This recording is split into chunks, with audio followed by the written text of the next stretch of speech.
Teve um chinês chamado professor Jiang, que ele leu isso aí. Por quê? Deixa eu contar rapidinho a história do professor Jiang, que tá bombando aí na internet. O professor Jiang é um cara que nasceu na China, foi criado em Toronto, depois ele volta para a China como professor. Na verdade, nesse meio tempo, apesar de não ter muitas condições, ele conseguiu uma bolsa para estudar em Yale.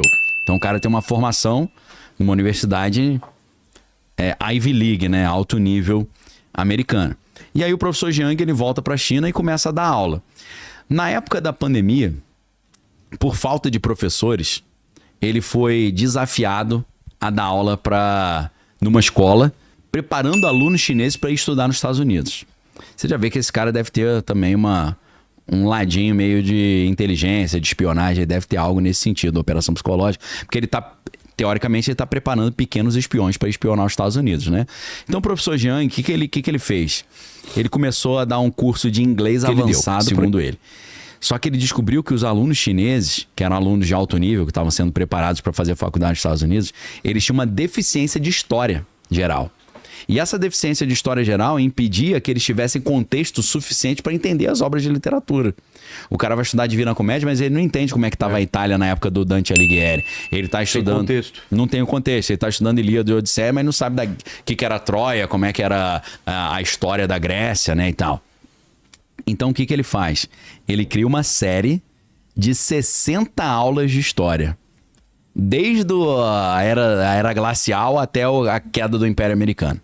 Então, nessas 60 aulas que ele grava no YouTube, ele começa a se inspirar no Asimov e no conceito de psicohistória, que é essa ideia de você estudar o passado para entender o presente e prever o futuro, e ele monta, trazendo para o conceito do Asimov de psicohistória, a ideia de teoria dos jogos do John Forbes Nash. E aí é lógico que eu vou ter que indicar um outro livro, outro filme, Mente Brilhante, com Russell Crowe. Mente Brilhante, lá do Russell.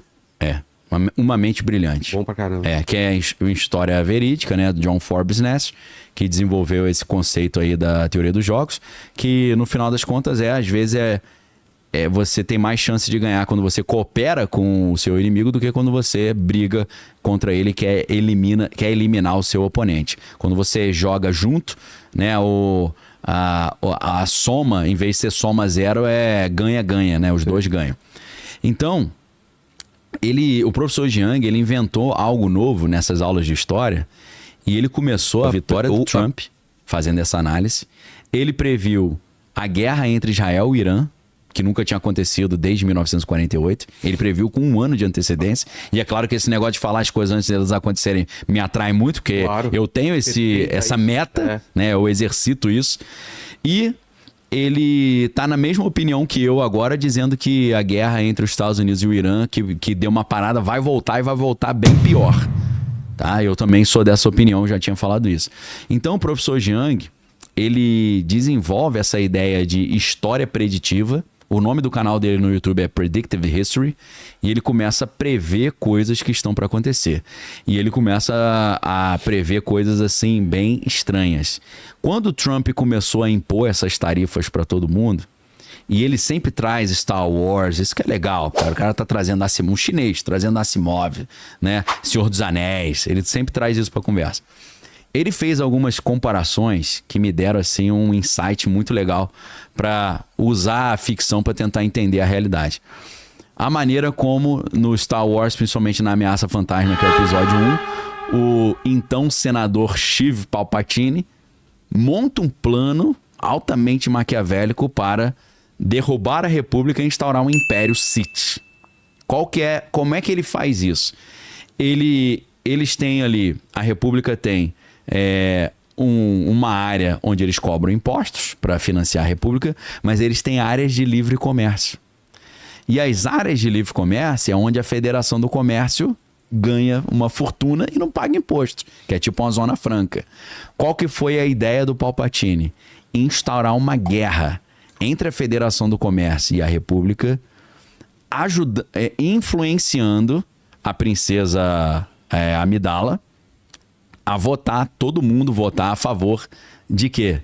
Da imposição de tarifas. Entendeu? Acende alguma luz aí? Pintou alguma ideia? Então, como é que termina isso?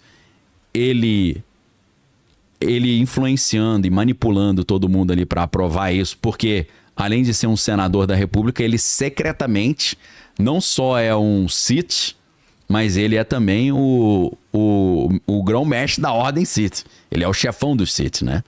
E ele usa a sua habilidade diabólica, usando o lado sombrio da força, para influenciar a República, na condição de senador, a impor as tarifas. Quando ele impõe as tarifas, a Federação do Comércio se levanta contra a República, tem uma guerra entre eles, e no meio dessa guerra, no meio do caos, ele ganha poderes de chanceler máximo da República. Ou seja, ele vira um super senador, como se fosse ali o tirano da República, que tem poderes excepcionais devido a um cenário excepcional, né? Muito parecido com o que a gente viu na série Dia Zero. Sim. Lembra que na série Dia Zero tem aquele atentado cibernético, aí morre 3.000 pessoas no metrô e tal, e aí eles concedem para aquele personagem do Robert De Niro poderes excepcionais. Exato. Para atropelar a ampla defesa contraditória devido ao processo legal para poder achar os culpados, né? Então, o que ele faz nessa história toda? Ele não apenas ele vai devagarinho ascendendo ao poder, e aí ele vai perseguindo os Jedi, ele monta um plano para eliminar os Jedi, e de repente, quando a bomba estoura, ele dá o golpe e vira o Imperador Palpatine, e deixa de ser Imperador Palpatine e vira deixa de ser o Senador Palpatine e vira o Imperador Palpatine, que é Darth Sidious, né? É o nome dele, né? Como Lord Sith. Então, o professor Jiang, comparando essa obra ficcional com o que a gente está vendo hoje, ele vai dizer, cara, a chance disso dar uma zebra desse negócio de tarifa é gigantesca. Só que a grande pergunta é, será que esse não é o objetivo do Trump? Ele não quer que a zebra se instaure para ele poder sair como salvador da pátria, ganhar o prêmio Nobel, ou então adquirir poderes excepcionais? Então, por que eu estou falando desse assunto? Eu estou propondo para a galera que está assistindo o conceito do novo historicismo, o conceito da psicohistória do Asimov, o conceito da história preditiva do professor Jiang, para a gente não apenas olhar obras de ficção como mero entretenimento e diversão, mas obras que nos dão assim meios para a gente tentar analisar. Será que não vai se repetir isso no mundo real? Porque, fazendo o cálculo pela teoria dos jogos, o professor Jiang crê que existe 70% de chance do plano das tarifas do Trump de trazer todo mundo para a mesa de negociação e fazer o reshore. O que é o reshore? Trazer as indústrias americanas de volta para a costa americana, porque a gente sabe que na época dos tigres asiáticos, o que os Estados Unidos fez? Desmobilizou a sua base industrial, principalmente lá em Detroit, jogou tudo para os tigres asiáticos. Jogou tudo para a China. Então, eles montaram uma ideia de que seria mais interessante você produzir mais barato na China e trazer de volta dentro de uma gigantesca logística internacional, né? Container vindo da China para cá. Só que com a pandemia a gente viu que isso virou um negócio problemático, né? Porque o container que era $2.000 passou para $20.000, aumentou 10 vezes em 2 semanas, né? Então virou um problema. E aí que os Estados Unidos começam a desenvolver essa ideia do reshore, que é trazer as indústrias de volta, friendshore, né? Que é fazer coisa com os amigos, e nearshore, que é fazer com quem está perto.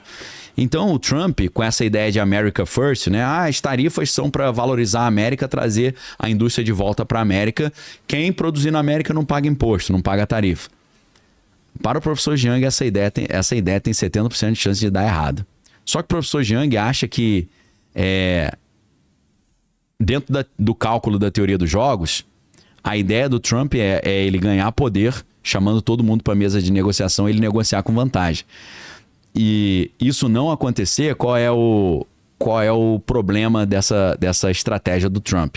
Em vez dos países se submeterem aos Estados Unidos e os Estados Unidos continuarem sendo líderes dessa ordem mundial governada por regras, né? Rule-Based World Order, né? Para quem acha que ordem mundial é coisa de teoria da conspiração, leia o livro do Henry Kissinger, aí mais um livro pra galera, A Ordem Mundial, tá?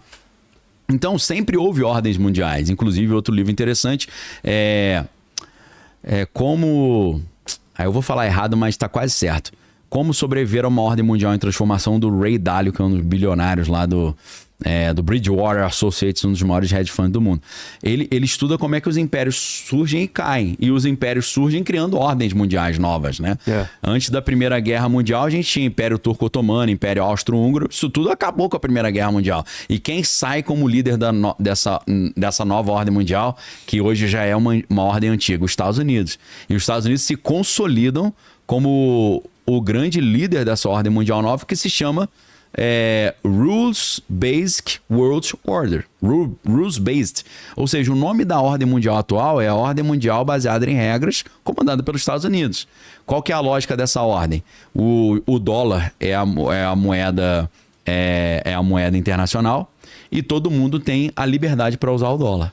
Então, usa a minha moeda, eu vou te liberar para usar, e eu ajudo a proteger o mundo e garantir a Pax Americana, que é os Estados Unidos garantindo a paz do mundo. Só que o que acontece? Quando os Estados Unidos chega para o Irã, para a Rússia, para a China e fala, vocês estão proibidos de usar o dólar, o cara fala, mas o combinado dessa ordem mundial baseada em regra não era eu poder usar o dólar? Você vai me expulsar do jogo? Aí começa o quê? Começa a proposta contra esse mundo unipolar norte-americano, a proposta do mundo multipolar. E é aí que entra um detalhe assim que muda completamente o jogo. Para o professor Jiang, o Trump vai falhar nessa estratégia das tarifas e, em vez de manter os Estados Unidos como líder da ordem mundial desse mundo unipolar, ele vai fazer com que os oponentes, ou os sancionados, ou os tarifados se unam no grupo dos países emergentes, que é o BRICS. Então, na verdade, o professor Jiang acha que o Trump não conseguir manter os Estados Unidos como líder e os BRICS se valorizarem, e isso virar um mundo multipolar, cheio de potências regionais e não só uma única potência mundial, ele acha que isso é a derrota do plano do Trump. Eu já acho que esse é o objetivo dele. É uma interpretação diferente que eu tenho. Por que esse seria o objetivo? Porque, na minha leitura, baseado no próprio plano do filósofo Curtis Yarvin, o Curtis Yarvin, ele quer continentes governados por cada um pelo seu tecnato. Então, no final das contas, quando eu disse que o Fórum Econômico Mundial, Elon Musk, todas essas ideias estão trabalhando para um único objetivo, eles estão trabalhando junto, instaurando o caos para que a ideia de Estado-nação fique ultrapassada e eles montem continentes governados por tecnatos. E aí você se lembra de uma outra obra que hoje, obviamente, é fundamental, 1984, de Orwell. 1984, o que acontece?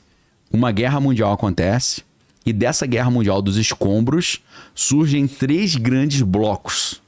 A Lestásia, a Eurásia e a Oceania. Esses 3 blocos são 3 grandes tiranias tecnocráticas, em que você tem 1% da população que é o partido interno, você tem 9% da população que é o partido externo, e aí você tem 10% do topo da pirâmide, e os outros 90% é a galera que não tem nada, mas é feliz. Pois é. Que é o projeto lá do Fórum Econômico Mundial. Então, se a gente sabe que o que essa galera do grupo Bilderberg pensa é que o progresso vem do choque dos opostos, o que eles estão promovendo é o choque dos opostos, a fragmentação do mundo em tecnatos regionais, um tecnato nas Américas, um tecnato na Europa, um tecnato na Ásia, um tecnato na África, só que todos eles interconectados, dominando a população, superando a democracia representativa pela ideia da tecnocracia, o melhor governa, e dizendo para a população, cala a boca, burro, se não obedecer não tem crédito social, não recebe a renda básica universal. O medo é esse. E aí que entra a filosofia, porque a filosofia, quando você tem uma filosofia ética e uma filosofia política, você tem espaço para simular essas coisas e colocar esse problema na mesa e falar, pessoal, será que a gente não está tentando resolver uma coisa ruim indo para uma coisa pior? Então, o que vai sobrar nesse mundo são só essas 3 coisas. Quem produz comida, a agricultura, vai dominar tudo. Quem domina a inteligência artificial e quem sabe a filosofia. É por isso que os bilionários estão ensinando só isso para as crianças. Então você que tem filho aí, começa a ensinar isso para o teu filho também. Começa a estudar sisteminha da Embrapa, permacultura, biodigestores, biodiesel, captação de água da chuva. Começa a procurar uma terrinha com uma fonte uma nascente de água. Avançado para esses caras, para esses jovens. E a melhor maneira, segundo ele, de estudar o inglês avançado seria estudar os grandes clássicos ocidentais.